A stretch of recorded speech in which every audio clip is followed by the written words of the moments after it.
నరసింహస్వామంత దయాళువు లోకంలో ఎక్కడా ఉండడు, అంత దయ కలిగిన వాడు. అందుకే మహానుభావుడు అంత ఆలోచించాడు.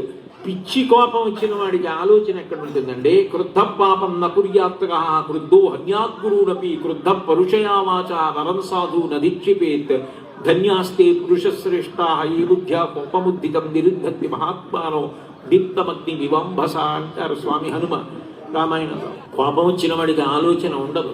కానీ నరసింహస్వామి కోపానికి ఎక్కడ వశపడ్డారు? ఆయన బాధల్లా పిల్లవాడు చెప్తున్నా నువ్వు నమ్మలేదురా, కాబట్టి ఇప్పుడు బ్రహ్మగారిచ్చిన వరాలకి మినహాయింపుగా రావాలి. రాత్రి కాదు పగలు కాదు ప్రదోషం. అందుకే నరసింహస్వామి విషయంలో ప్రదోషానికి అంత శక్తివంతం. అంటే ప్రదోష వేళలో త్రయోదశి నడుస్తుండగా దర్శనం చేసుకోవాలని తాపత్రయపడి రావడానికి కారణం అదే. సాధారణంగా ప్రదోష వేళలో శివ దర్శనం చేస్తారు, కానీ ప్రదోష వేళలో